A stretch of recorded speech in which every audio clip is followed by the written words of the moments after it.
Hi friends, 100% మీరు మాట్లాడతారు. Nihali spoken English institute. ఈ వీడియోలో మనం అన్లెస్ గురించి తెలుసుకోబోతున్నాం. ఈ వీడియో గనక మీకు నచ్చినట్లయితే లైక్ చేయండి, షేర్ చేసుకోండి. షేర్ చేసుకోవడం వలన ఎంతోమంది ఇంగ్లీష్ రాని వారికి నిహాలి స్పోకెన్ ఇంగ్లీష్ని పరిచయం చేసిన వారు అవుతారు. మీరు గనక మన నిహాలి స్పోకెన్ ఇంగ్లీష్ని మొదటిసారి చూస్తూ ఉన్నట్లయితే తప్పకుండా సబ్స్క్రైబ్ చేసుకోండి.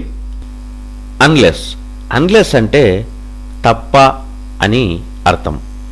అన్లెస్ను ఏ సందర్భంలో ఉపయోగిస్తాము అంటే మనం మాట్లాడే మాటల సందర్భాలలో అలా కాకపోతే తప్ప, అలా జరిగితే తప్ప అని చెప్పే సందర్భంలో మనం అన్లెస్ను ఉపయోగిస్తాము. Unless you try you will never succeed.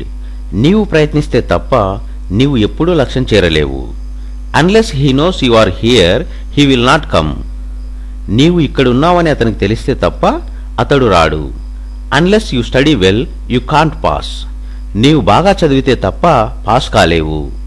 Unless you pay you can't get the certificate. నీవు చెల్లిస్తే తప్ప నీవు certificate పొందలేవు. I can't help you unless you tell me the truth. నీవు నిజం చెబితే తప్ప నీకు సహాయం చేయలేను. అన్లెస్ అంటే తప్ప అని అర్థం.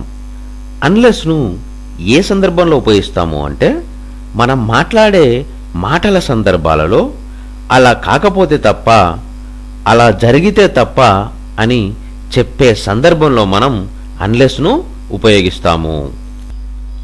Unless you try you will never succeed. నీవు ప్రయత్నిస్తే తప్ప నీవు ఎప్పుడూ లక్ష్యం చేరలేవు.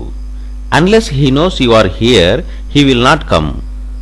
నీవు ఇక్కడున్నావని అతనికి తెలిస్తే తప్ప అతడు రాడు. Unless you study well you can't pass. నీవు బాగా చదివితే తప్ప pass కాలేవు. Unless you pay you can't get the certificate.